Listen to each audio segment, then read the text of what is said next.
서울? 한국? 왜 하필? 친구들 대부분은 유럽의 고전 문화체험 혹은 캐나다의 환경 프로그램에 배정됐는데 저만 동아시아라니. 왠지 뒷전으로 밀린 기분이었어요. 저는 유럽의 박물관, 미국의 대학 캠퍼스를 꿈꿨는데 한국이라니요. 솔직히 굉장히 실망했어요. 왜 한국일까 실망한 기색이 역력한 소녀의 얼굴이었다. 도대체 어떤 일 때문에 소녀는 이렇게나 실망한 걸까? 지금 바로 이야기를 들어보겠습니다. 잠깐 구독과 좋아요는 영상을 만드는데 큰 도움이 됩니다. 안녕하세요. 저는 멕시코 북동부에 위치한 몬테레이에서 자란 마야 로드리게스라고 합니다. 지금은 누구보다도 한국을 사랑하고 또 한국에서 제 미래를 그리고 있지만 불과 몇 달 전만 해도 한국은 제 인생의 지도에조차 없던 나라였어요. 전 어릴 때부터 미국이나 유럽처럼 잘 알려진 화려하고 익숙한 곳들만을 동경하며 자랐어요. 학교에서도 영어를 열심히 배웠고 대학도 당연히 미국 쪽으로 생각하고 있었죠. 어릴 때부터 그렇게 선진국에 대한 동경을 품고 살아온 저는 주변 환경에 많은 영향을 받았던 것 같아요. 친구들 사이에서도 한국은 그저 K-드라마 재밌다더라, 방탄소년단 잘생겼다 정도로 소비되는 나라였고 제 머릿속에 있는 세계의 중심은 늘 서구권이었어요. 저희 가족은 작은 교육 스타트업을 운영하고 있어요. 아버지는 지역 청소년들에게 보다 효율적인 학습 환경을 제공하기 위해 온갖 시도를 하시는 분이에요. 교육이라는 게 단순한 수업 그 이상이라는 걸 저에게 항상 강조하셨죠. 그런데 솔직히 말해서 저는 아버지의 꿈과 열정이 현실과는 거리가 멀다고 생각했어요. AI로 수업을 한다고요? 그런 건 미국이나 실리콘밸리에서나 가능한 거 아니에요? 그게 제 솔직한 생각이었어요. 그러던 중 고등학교에서 국제교류 프로그램 참가자를 모집한다는 공지가 나왔어요. 저는 그저 스펙 한 줄이라도 늘려보자는 마음으로 신청했죠. 며칠 뒤 제 인생을 바꿔놓을 메일 한 통이 도착했어요. 서울기술문화체험 캠프 최종 합격자 안내. 이메일을 처음 본 순간 멍하니 화면을 바라봤어요. 서울? 한국? 왜 하필? 친구들 대부분은 유럽의 고전 문화체험 혹은 캐나다의 환경 프로그램에 배정됐는데 저만 동아시아라니. 왠지 뒷전으로 밀린 기분이었어요. 저는 유럽의 박물관, 미국의 대학 캠퍼스를 꿈꿨는데 한국이라니요.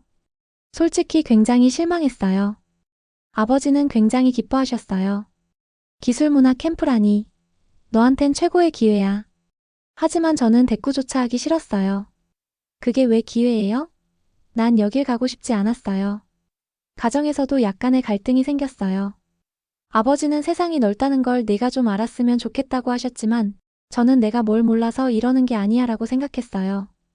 이건 제 길이 아니라고 믿었으니까요. 결국 마지못해 짐을 쌌고 출국날까지도 기분이 우울했어요. 낯선 나라에서 심지어 한국어도 전혀 못하는 상태로 한 달이나 지내야 한다니요. 게다가 저희 가족은 부유하지 않기 때문에 제가 잘 해내지 못하면 시간과 자원 낭비라는 생각이 더더욱 저를 압박했어요. 그렇게 인천공항에 도착한 순간 첫 느낌은 생각보다 멀쩡하네 였어요. 공항이 엄청 현대적이고 깨끗했거든요. 입국 심사도 전부 자동화되어 있었고 AI 안내 로봇이 길을 안내해주는데 저는 속으로 관광객들 눈속임하려고 이런 거 만든 거겠지라고 냉소적으로 생각했어요. 셔틀버스를 탔는데 기사님 없이 스스로 달리는 자율주행 셔틀이었어요. 헐, 이게 진짜야? 하면서도 겉으로는 시큰둥하게 창밖만 봤어요. 이런 기술들이 과연 일상에서 진짜로 작동하는 걸까? 저는 끊임없이 의심했어요. 역시 한국도 겉만 번지르르한 거 아냐? 라는 생각이 머릿속을 맴돌았죠. 캠프 첫날 AI 교육 도우미가 제 이름을 정확히 부르며 어서오세요, 마야 로드리게스님이라고 말했을 때 정말 소름이 돋았어요. 이건 영화에서나 나오는 장면인데 진짜 사람이 아닌 거야? 하지만 저는 겉으론 웃으며 따라갔죠. 속으로는 계속 방어 기제를 켜고 있었어요. 감탄하는 건 지는 거라고 그렇게 생각했던 것 같아요. 그날 밤 숙소에서 혼자 침대에 누워 창밖을 바라보는데 문득 이런 생각이 들었어요. 내가 혹시 뭔가 너무 틀에 박혀 있었던 건 아닐까? 그때는 그저 스치는 생각이었지만 그 순간이 어쩌면 제 인생의 전환점이었는지도 몰라요. 그리고 그 이후의 일들이 제가 얼마나 많은 걸 놓치고 있었는지를 하나씩 알려주기 시작했어요. 캠프가 본격적으로 시작된 이튿날 우리는 서울 중심부에 위치한 스마트 러닝 센터를 방문하게 되었어요. 사실 처음엔 그냥 평범한 학교처럼 보였는데 안에 들어가 보니 완전히 다른 세상이 펼쳐져 있었어요. 각 교실마다 학생 맞춤형 학습 데이터가 실시간으로 표시되고 AI 튜터가 학생들의 성향에 맞춰 문제를 조정하고 수업 중간중간 VR로 역사 체험을 하거나 과학 실험을 가상 공간에서 재현할 수 있게 되어 있더라고요. 그걸 본 순간 제가 무언가 놓치고 있었다는 확신이 들었어요. 이게 미래 교육이라는 거구나. 저는 제 핸드폰으로 이 모든 걸 영상으로 찍어 아버지에게 전송했어요. 그리고 아빠, 이건 진짜 대박이에요. 믿기지 않죠? AI가 수업을 도와주고 학생마다 커스터마이징된 학습 플랜이 있어요. 진짜예요. 아버지는 처음엔 믿기지 않는다는 반응이었지만 그날 밤 늦게 저에게 전화를 걸어 오셨어요. 마야, 너 그거 영상 좀 더 찍어줄 수 있겠니? 우리 플랫폼에도 이런 걸 적용할 수 있을까? 그렇게 저와 아버지 사이의 대화가 처음으로 깊어진 순간이었어요. 그 후로 저는 캠프 활동에 진심이 되기 시작했어요. 특히 제가 감탄했던 건 이 기술들이 단순히 멋져 보이기 위해 있는 게 아니라 정말 일상 속에 자연스럽게 녹아들어 있다는 점이었어요. 버스를 타면 실시간으로 남은 정류장과 혼잡도가 표시되고 지하철역에서는 다국어 안내 시스템이 제가 무엇을 궁금해하는지 예측해 알려줬어요. 심지어 캠프에서 제공한 건강관리 앱은 매일 제 컨디션을 체크하고 수분 섭취량까지 조절해주더라고요. 그 모든 것이 사용자 중심이었고 사람을 위한 기술이라는 느낌이 강하게 들었어요. 그러던 중 우리는 대한민국 기술박람회에 방문하게 되었어요. 그곳은 말 그대로 충격의 연속이었어요. AI 교사, 스마트 보건소, 원격 수업 전용 메타버스 공간, 그리고 제가 가장 인상 깊게 본 건 커뮤니티 맞춤형 교육 시스템이었어요. 학생 개인의 학습 데이터를 기반으로 지역 내 교육 격차를 해소하기 위한 정부 마이너스 민간 협력 시스템이었는데 그 구조가 너무나 정교하고 현실적이었어요. 이거야. 이게 아빠가 늘 말하던 미래 교육의 방향이야. 저는 박람회장에서 미친 듯이 사진을 찍고 설명서를 받아들고 개발자들에게 끊임없이 질문을 던졌어요.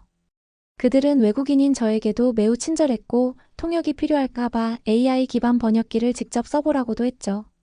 그중 한 명은 심지어 혹시 이 기술에 관심 있다면 우리 이메일로 피드백을 보내줘요. 학생의 의견은 정말 중요하거든요. 라고 말하기도 했어요. 그날 밤 저는 다시 아버지에게 영상통화를 걸었어요. 아빠, 이건 진짜 우리가 활용할 수 있어요. 지금 당장은 어렵겠지만 이 네트워크에 연결되면 분명히 해낼 수 있어요. 아버지는 한참 동안 말이 없으시더니 조용히 이렇게 말씀하셨어요. 마야야, 나 한국에 가야겠다. 저는 당황했어요. 농담이겠지 싶었는데 아버지는 다음 주에 있을 해외 투자자 연계 프로그램에 신청했다고 하셨어요. 너를 통해 이 기술들을 간접 경험했는데 이젠 직접 보고 싶어. 네가 이렇게까지 확신을 갖고 말하는 건 처음이야. 그리고 정말로 몇 주 뒤 아버지가 한국에 오셨어요. 그가 캠프에 직접 참여한 건 아니었지만 관련 기업과 컨설팅을 받으며 차근차근 현실적인 연결고리를 만들기 시작했죠. 그 즈음부터 저는 마음 깊숙한 곳에서 이상한 감정을 느끼기 시작했어요. 나 한국이 좋아졌나 봐. 처음엔 기술에 대한 감탄이었지만 그 이면에 있는 사람들의 태도, 사회 시스템, 그리고 무엇보다도 미래를 위한 진심이 저를 점점 끌어당겼어요. 더 이상 한국은 생각보다 괜찮은 나라가 아니라 제가 살아보고 싶은, 그리고 내 미래를 함께하고 싶은 나라가 되어가고 있었어요. 그 변화는 제가 상상도 못했던 방향으로 계속 흘러갔고 마침내 저는 하나의 결심을 하게 되었어요. 나 한국에서 대학 다니고 싶어요. 아버지는 그 말을 듣고 잠시 놀라셨지만 이내 고개를 끄덕이셨어요. 그럴 줄 알았어. 캠프가 끝나기 일주일 전 우리는 한국의 고등학교를 방문하게 되었어요. 이 활동은 다른 나라 학생들과 한국 학생들이 함께 수업을 듣고 교류하는 시간이었죠. 사실 저는 이 일정을 무척 기대했어요. 한국의 교실은 어떤 분위기일까? 또래 친구들은 어떻게 공부할까 너무 궁금했거든요. 그날 아침 저희는 교복을 대여받고 직접 입어보았어요. 처음엔 어색했지만 금세 즐거워졌죠. 이거 진짜 드라마 같다. 친구들과 사진을 찍으며 들뜬 마음으로 학교로 향했어요. 처음 수업은 융합과학이었는데 AI 기반 토론 수업이었어요. 학생들이 주제에 맞춰 발표하고 AI가 실시간으로 피드백을 주는 방식이었죠. 모든 게 정말 인상적이었지만 수업 중간에 작은 문제가 생겼어요. 한 한국인 학생이 발표 중 저를 언급하며 해외 학생들은 이런 시스템이 생소할 수도 있어서 이해가 느릴 수 있다고 말한 거예요. 순간 교실이 조용해졌고 저는 얼굴이 붉어졌어요. 그 말이 저를 직접 비하하려는 의도는 아니었다는 걸 알지만 너무 창피하고 모욕감이 들었어요. 내가 이해를 못할 거라니. 외국인이라서 뒤처진다는 말인가? 수업이 끝나자마자 저는 바로 화장실로 달려갔어요. 너무나 부끄럽고 화가 났고 온몸이 뻣뻣하게 굳었어요. 지금까지 저는 한국에서 긍정적인 경험만 했는데 이 작은 발언 하나가 저를 완전히 무너지게 했어요. 그날 점심시간에도 저는 조용히 혼자 도시락을 먹었어요.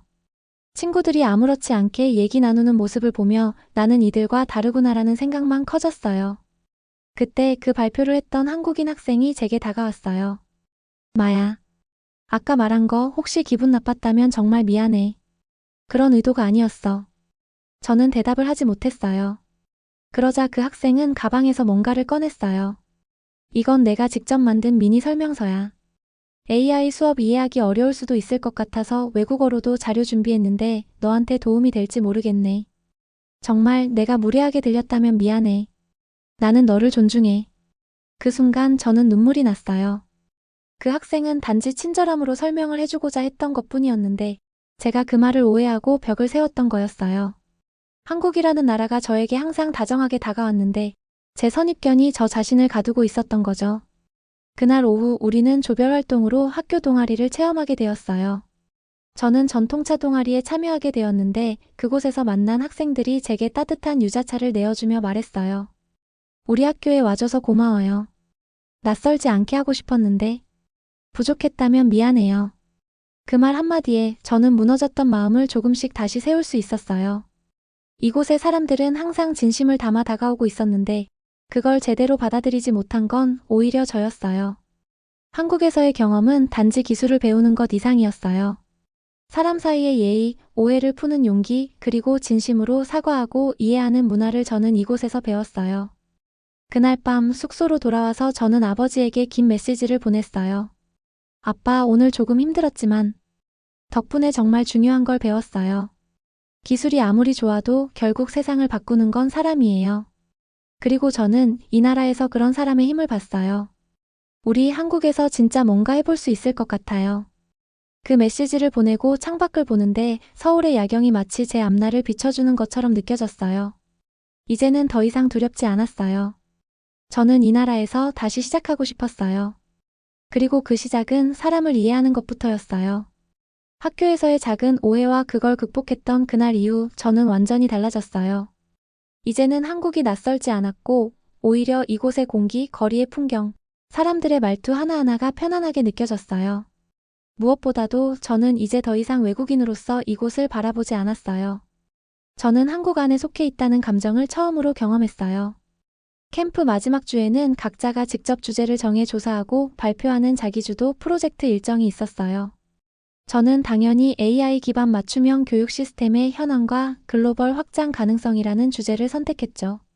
조사를 위해 서울의 스타트업 센터를 방문하고 교수님과 10일로 인터뷰하고 실제 시스템을 사용해 본 후 결과를 정리하는 시간이었어요. 그 과정에서 저는 한 가지를 더욱 확신하게 되었어요. 지금 한국이 하고 있는 교육 실험들은 단지 국내에 머물 것이 아니라 전 세계로 퍼져야 할 가치라는 것. 그리고 그것을 연결할 수 있는 사람이 꼭 필요하다는 것. 그 사람이 바로 제가 될 수도 있겠다는 생각이 들었어요. 프로젝트 발표 날 저는 긴장하면서도 자신 있게 말했어요. 기술은 모든 나라가 가질 수 있어요. 하지만 그 기술을 누구를 위해 쓰느냐, 그리고 그것을 어떻게 나누느냐가 더 중요하다고 생각합니다. 한국의 교육 기술은 그것을 필요로 하는 사람들과 반드시 연결되어야 해요. 그리고 저는 멕시코의 한 학생으로서 그 연결고리가 되고 싶어요. 발표가 끝났을 때 박수 소리가 들렸어요. 특히 캠프를 담당하신 한국의 교육부 관계자 한 분이 다가오셔서 이렇게 말씀하셨어요. 당신의 이야기를 듣고 정말 감동했습니다. 한국을 이렇게 깊이 있게 이해하고 또 연결하고자 하는 외국 학생은 정말 드물어요. 꼭 한국에서 더 배워보기를 바랍니다.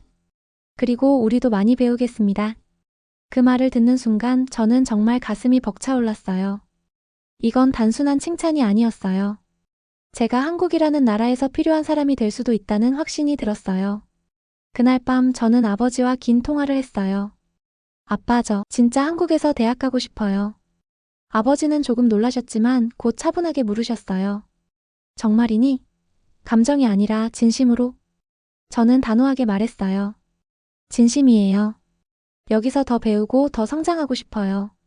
그리고 우리가 함께 준비한 교육 프로젝트도 이곳과 연결되어야 해요. 그렇게 저희 가족은 큰 결정을 내리게 되었어요. 멕시코-한국 교육기술 교류 사업을 정식으로 추진하고 아버지는 서울에 사무소를 열기로 하셨어요. 저는 고등학교 졸업 후 한국 대학교 진학을 목표로 본격적인 한국어 공부를 시작했죠. 처음엔 단순히 낯선 나라를 체험하는 여행이었지만 지금은 한국에서 사는 삶을 구체적으로 계획하게 되었어요. 그리고 그 삶의 핵심에는 단순한 기술이나 편의성보다 훨씬 더 중요한 무언가가 있었어요. 진심, 신뢰, 그리고 사람 간의 따뜻한 연결. 제가 이곳에서 배운 가장 중요한 건 기술은 도구일 뿐 결국 세상을 바꾸는 건 사람이라는 단순하지만 강력한 진리였어요. 한국은 그걸 정말 잘 알고 있었고 그걸 행동으로 보여줬어요. 이제 저는 다시 멕시코로 돌아가지만 제 마음은 분명히 한국에 남아 있어요.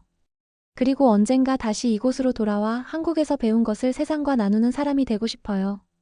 저는 이제 단순히 한 나라의 학생이 아니라 사람과 사람을 잇는 다리가 되고 싶어요. 그리고 그 다리의 시작은 분명히 대한민국이었어요. 제 이야기를 들어주셔서 감사합니다. 혹시 여러분도 지금 새로운 도전을 앞두고 망설이고 계시다면 저처럼 한번 믿고 발을 내딛어 보세요. 그 발걸음이 여러분의 인생을 바꾸는 시작이 될지도 몰라요. 여러분은 이 이야기를 어떻게 들으셨나요? 낯선 나라에서 마주친 오해와 따뜻한 연결, 그리고 인생의 전환점. 만약 여러분이라면 어떤 선택을 하셨을 것 같나요? 댓글로 여러분의 생각을 들려주세요. 여러분의 이야기도 기다리고 있을게요. 이 영상이 마음에 드셨다면 좋아요와 구독 그리고 알림 설정까지 꼭 부탁드려요. 앞으로도 전 세계를 잇는 감동적인 이야기 계속 전해드릴게요. 여러분의 응원이 큰 힘이 됩니다.